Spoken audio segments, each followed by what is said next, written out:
Hey guys, good to see you this evening. Wind's cranking a little bit. I don't know some of the other videos. It blows up here on the hill, kind of like we lived in Oklahoma, man. All the weather patterns come through here, and yesterday it was kind of not bad and calm the day before, and before that it was 15 miles an hour out of the north, and after that, before that was 20, 25 miles an hour out of the south. Then you get a calm day, so been kind of decent today, 10, 11 miles an hour, and then here lately it's been kicking up. We got boom, boom, boom. This old barn here went through a fire, and it's kind of fitting that that I do these from this old barn. I mean, I don't know if you can tell in the background back here. I'll do one of those videos where I'll show you guys how this place burned up. But there was a 5-county fire. It started in Goldthwaite, which is about an hour from here.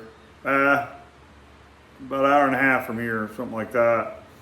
And just spread north. Because this is, once you get Goldthwaite up, it starts becoming old peanut country, but then, that kind of faded away. The government subsidies went away from what they tell me, and they turned it's kind of sandy loam field, and it gets really sandy up in here, even with grass burrs and stuff.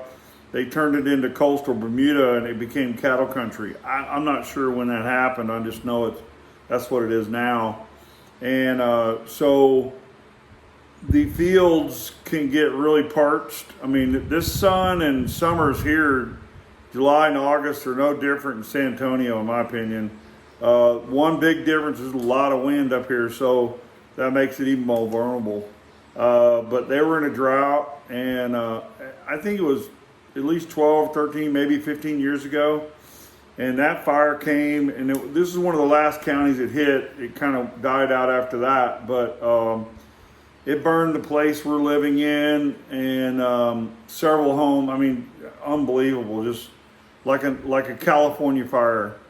And this place burned. The guy that bought it, that we bought it from, replaced the sealant on it, poured a concrete floor, but the walls are all still the same. And we're planning on, we've got the material to do it with, replace them, but for now, you can see all the warped stuff behind me. It's not quite put together. How this thing survived at all, I don't know, because it was an inferno. And man, it's pretty wicked. But it's kind of fitting that, we go through life in a fire, and then my brother went through a fire in life many, many times, and this final fire, he couldn't withstand.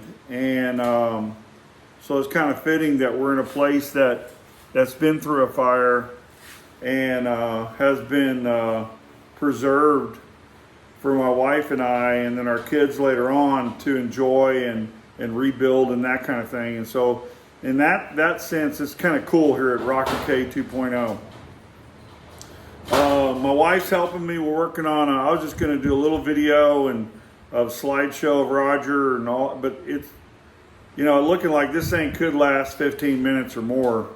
And something that big, I'm just hoping that I'm not sure, I can even put it out on email. I'm just hoping that YouTube will allow me to do it and won't take it down. And if I do get to do it and put it out there, I'll give you a trick. YouTube takes a lot of stuff they don't like down, so does Facebook. That's a lot of censor stuff, but if they do take it down, if you get to see it while you're watching it, down at the bottom it says share it to your email, and it'll preserve it, and you can bring it back up. So I'm hoping I'll have it done tomorrow, but I'm kind of, tomorrow never comes. You know how that goes. So we're working on it. It's going to be good. I did a little test run with it, and couldn't quite get all the way through it.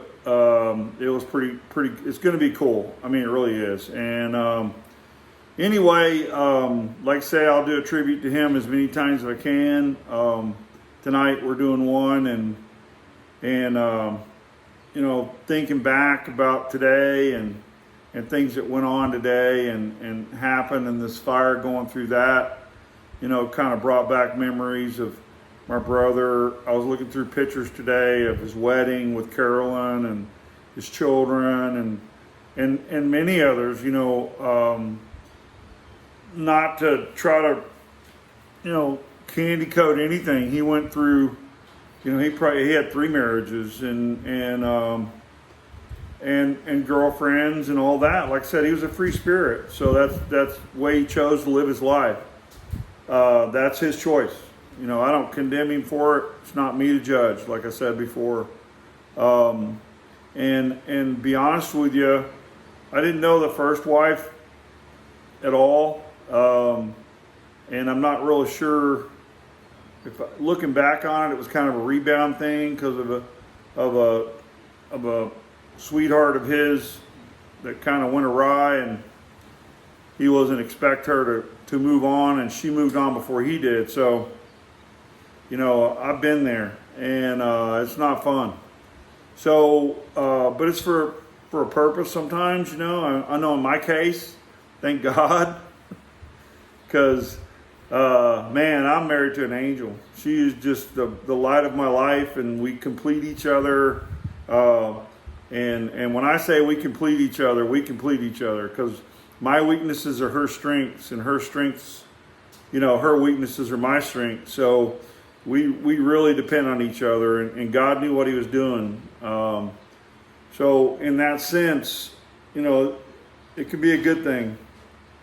But anyway, looking at his wedding that he had publicly at the Rock and K, and some other pictures at Rock and K, just brought up a ton of, the memories flood in, and I have to say, as many disagreements as we had, and as many times have I said, no, you can't come here anymore for reasons that a lot of people know about, that are just, we all go through those kind of things, and so those good memories of him, like I said about my dad, they outweigh the bad. That has nothing to do with eternity. Trust me, it doesn't. But on earth, and with our with the people we live with here and our family, it does matter. And so, while we're here in this shadow world, waiting to go home to the intended place for God's children to be, this is where we're at. So I was conversing with a very good dear friend of mine today, and she goes, "Oh my, where did the time go?" I said, "Well, it's still here. We're still in time." I told her, I kind of shared it with her that we, while praying in the Spirit, mowing one day at the golf course, the Lord revealed to me and gave me a couple people to share it with, and I did, and it's pretty profound. Like, this isn't me. I pray for wisdom all the time, but if I get it, it's from Him. It ain't from me. And so He revealed to me while praying that when we're here on earth and we're doing the work of the world, there's never, ever enough time. But when you're doing the work of the Lord, time is never an issue, ever. And man, that hit me hard. I was like, wow, that's pretty cool. That kind of reshaped my whole way of going about things. Like if I was doing the work of the world, no reason to be concerned about getting done if you ain't got enough time, because there's never enough time. And yet at the same time, when something came up spiritually, or someone needed help or needed love or needed explaining something, and it was of the Lord, it didn't matter if it was 4 a.m. or if it was 1 o'clock at night, or if it was 7 a.m. or 12 noon, time didn't matter. You stop right there and you do whatever it takes to get it done. But that's kind of what I was reflecting on today. And I will say that, I don't think my brother ever worried about anything. He was quite the intellect, so he had stuff figured out a long time ago, way before any of us figured anything out. I think that was probably one of his weaknesses, in my opinion, was the fact that he was so intelligent that it's hard to him to converse with people for very, 15 minutes at a time. I think my cousin Scott can relate to that. And that's not a put down. That's a compliment, because his brain. We all operate off like a third or whatever they say, a fourth of our brain. But guys like my cousin Scott and Roger, I really think their brains work at almost 100%. So to pull themselves down to focus is tough, being a human being. Jesus Christ is the only one I know that had 100% of his brain working and could pull into a poor man and talk to a rich man and talk to an intellect and talk to a child, all on the same level with no problem whatsoever. That's what made him perfect. So in that sense, that's kind of what I've been, kind of dwelling on today. Not really any particular story, but a whole bunch of them, because you're going through pictures. I mean, I was going through pictures, and first we were looking for them, and then we found them, and then it was just like 2 boxes full, and a lot of them are in folders, but the ones in folders aren't the ones that I was looking for. It's the ones with black and white, and they got the crimple corners. You know what I'm saying? It's almost looked like my mom had these, what were they called, paring scissors, and she cut like that to make patterns, and they did the little zigzag. That's what was on all these old pictures. And so, man, I came across stuff from my old pictures of my dad, old pictures of my mom, old pictures of Roger, and aunts and uncles, and then I don't know how many pictures you go. I don't know who that is. And a lot of these were my mom's old pictures. And so you pull them out, and my wife goes, "What's that smell?" I said, "It's called old." Because they had that old trunk smell, even though they've been in a box. I mean, that's just, I think it really, be honest with you, I think a lot of it's got to do with the chemicals they were using for pictures back then, and to try to preserve them or whatever. But they have that old smell to them.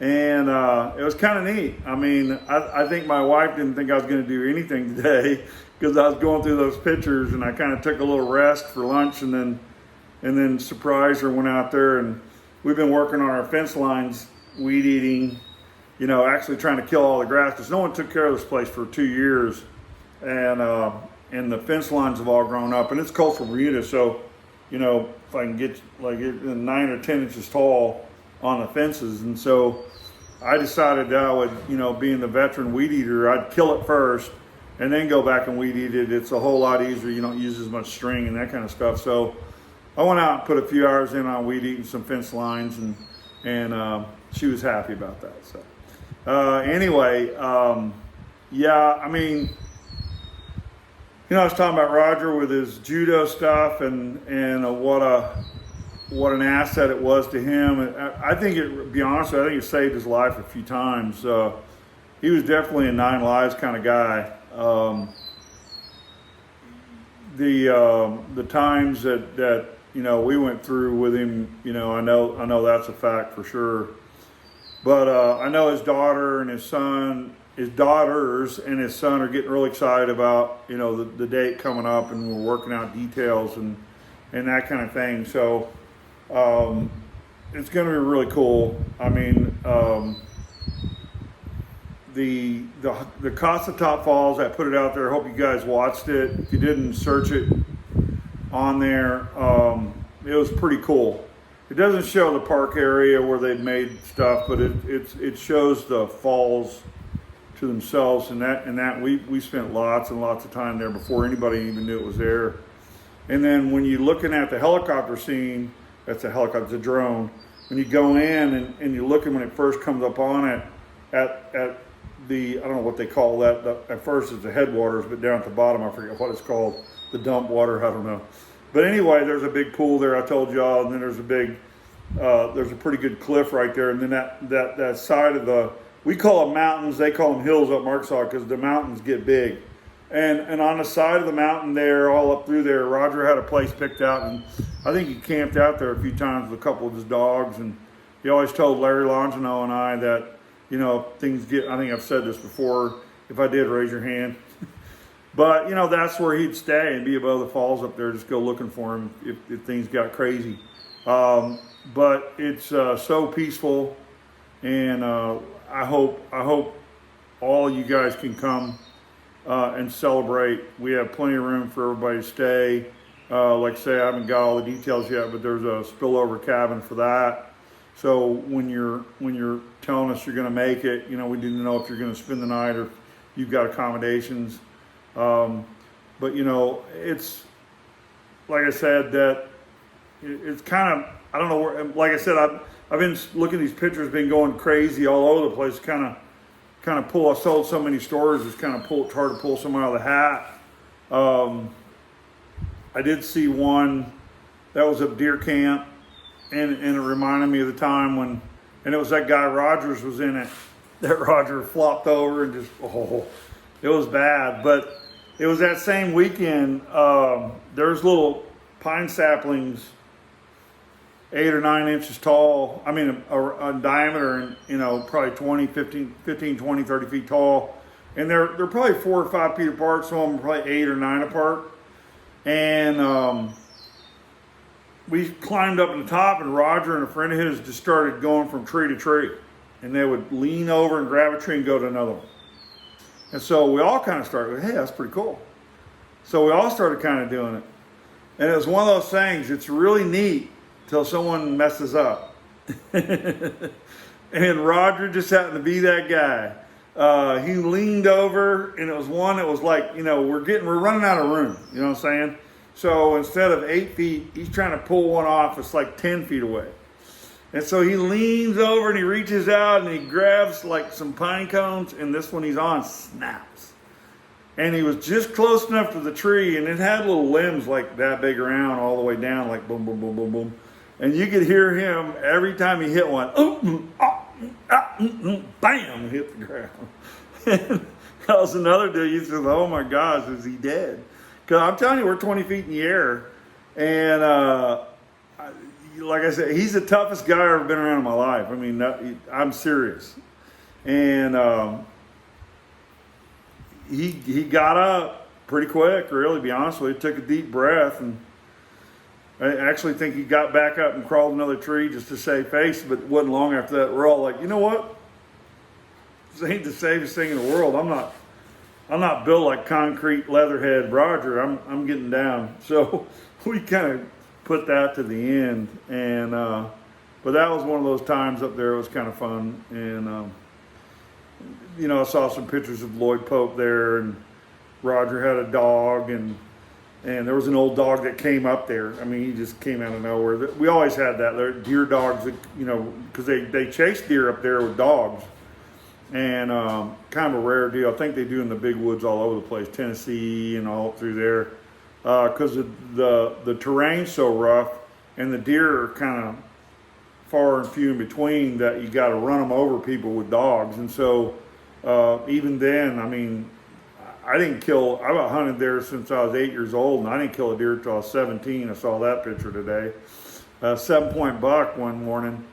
But I didn't kill a deer there from 9 to 17 because it was always, bam! The deer is hauling butt.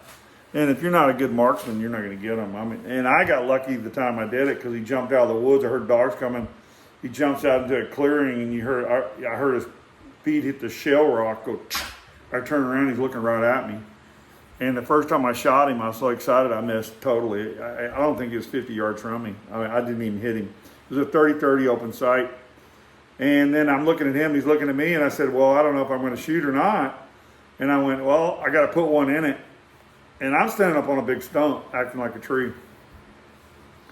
And so he looked like he was getting nervous, so I threw one in it. And when I threw one in it, he leaped, and it was right by a road, and he leaped over the road. And I put it on him and shot, and he disappeared. When I'm talking about the road, it went straight down after the road. And so I thought, hey, I don't know if I got him or not, because he just disappeared. And it turns out it was either the best shot I ever made or the luckiest shot I ever made, depending on how you look at it. I look at it like the best shot I ever made. But I got him right in the neck. And when I ran over there, he was laying right there. So That was the only deer I ever killed up there. And then we moved to Texas where, they're running herds. You see one, if you better look around because there's 10 more lurking around somewhere. So from then on, we went up there to party. We never went up there to hunt deer. I mean, my dad would go out just because. I wouldn't even get up and go out. I said, we'd party all night, and I volunteered to cook and clean up camp. I just told them, and they were going, why? I said, well, one, out-of-state license costs $400 for 2 weeks. And I said, I'm not doing that. And two, for $400, there's no guarantee I'm even going to see one, much less get a shot at one. And so, I didn't do it. So I think the year before that kind of soured me on that because that was a day that morning we were going to leave that afternoon, and this dog was in our camp all week, and my dad goes, hey, let's take this dog and go to this valley that I know, because he lived up there. I mean, he killed tons of deer up there through the years growing up. But he goes, I know this valley is over here not far from it. And he goes, Ward, once you take the dog, we'll line up on a ridge, and you go south of us and try to run some deer, because they'd lay down in these valleys and stuff during the day and try to run one over us. And I said, okay, that sounds good to me. I hated sitting. I did. And so I was walking. So I can make as much noise as I want. And sure enough, we get in down the valley, and there's this island with a creek running on either side of it. And the dog jumps the creek, and I mean the biggest deer to this day I have ever seen in my life jumps out of that and starts taking off. I'm talking about like that from me. And I wheeled around and shot and missed. Had a 30-06 open sight, and he's scrambling because it's shale rock, and it's hard to get. Terrain's tough, and so he's scrambling, and so he's not very far up the mountain. So I threw another one in it, and literally shot him right behind the shoulders in his back, and just pinned him to the ground. And his back leg just kept churning. And anyway, I'll tell you later how big he was. But anyway, and he keeps going, and then he does that all the way to the top of this ridge. And so I'm taking off after him. At the top of the ridge, he gets tangled up in some briars. And I'm at the bottom, and I reach up, and I put it on him right here. He's a big old boy. So I just put it right on his side, close to his shoulders. Fired off another one. He just laid over, and I went, yes! The dog is right on his butt. And so I get up there, and there's nothing. There's blood. There's no deer. And, it's like that. And then like that, okay? So I get to the top of the ridge, and that deer's at the bottom, the dog's on his butt. He's never hurt. And then he takes off and he goes up the next ridge. Well, I can't even get another shot. So I go down to the bottom, I'm literally sliding like sledding, because I'm after this guy. And then the next time I saw him, he's going over the peak, and then the dog's going over him. Well, I go over the third one like that, and then he is like gone. I don't see him, and I see the dog going over. So I climb to the top of that. I was in pretty good shape, but I'm gasping. But you got adrenaline flowing. I'm after the biggest boy I've ever seen in my life, and it was right opposite the way my dad and them. They're behind me. That deer went the other way, and so I took off and got to that ridge. When I did, there was a big old creek. It's almost like a river, huge, and it's flowing. And there's a road beside it, and I went, wow, and there goes the dog down the road. And I went, man, holy cow. And I started down that hill to get to the road, and I hear a pow, pow, pow, pow. You ever heard it in the woods? Pow, pow, pow, pow, pow, pow, pow.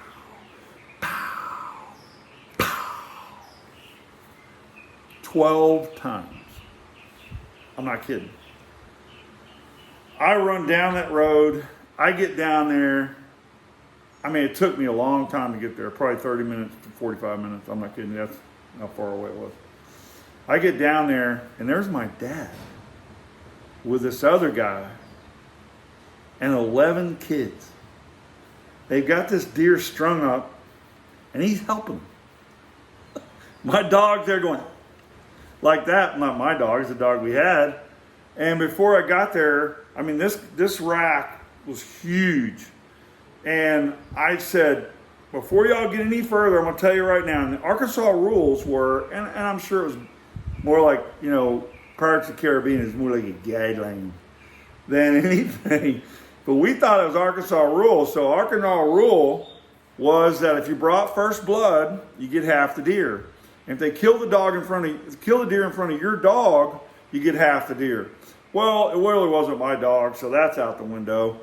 And so, but I did bring first blood, and before I even got up there, I told him, I said, I nailed him right in the back and in the side. And sure enough, those holes were there. And I said, I don't even want the meat, I just want the horns. And I'll even pay you for them. And they wouldn't have it. They wouldn't even give us nothing. And my dad, being the salesman, the good old boy kind of guy, always, and he was always rough on me and Roger and Bobby, wouldn't let us win stuff. That'd be something I can tell tomorrow night about the Bahamas. Oh, that's a good one. He wouldn't let us win. Anyway, so they wouldn't give me the meat, none of that stuff. And sure enough, I get up there, man, I shot him in the side, and it was right beside an old hole. I mean, an old wound. And he'd been shot in the shoulder twice. And that's how, he's probably weighed, I would guess, I'm not kidding you, I'm not exaggerating one bit, he probably dressed out at 200.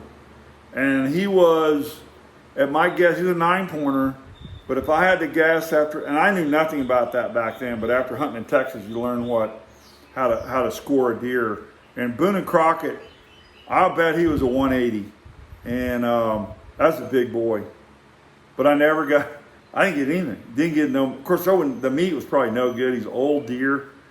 But just to that, and see, that's when we started hunting in Arkansas. I mean, in Texas, because Arkansas was like a big party. So, that's kind of, Roger was there with us, but it was kind of my story. I'm sorry about that. But those are things that happen when you're with Roger. I'm serious. Life was never a dull moment. Ever, ever, ever, ever. Yeah, that was the deal. And love him to death. Like I say, we're getting close now. I can't wait. Things are going to shape up really good. We'll send out again where we're going to be and all that and that kind of thing. But just to kind of end it on a Roger note, I haven't played in a while. Like I say, I'm no musician, as y'all know, and sometimes it doesn't sound good, but sometimes your old soul just feels like it. I always wanted to write a song called, I haven't done it yet, maybe I'll do that, called You Gotta Have the Blues to Play 'Em. I think that's why I quit playing the blues, because when I got saved and later on, and there was nothing to be bluesy about, because the blues are about downhearted stuff, man, down and out. And it soothes the soul though to hear them when you're down and out. So I guess you could kind of say we're kind of bluesy now and down and out with my brother gone and not being able to talk to him or even a glimpse of that until eternity. And I'm looking forward to that. It's going to be a great reunion. But until then, no lyrics for this or anything like that. Like I say, I'm raw, spontaneous.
Peace. United we stand, divided we fall. One nation under God. See y'all tomorrow.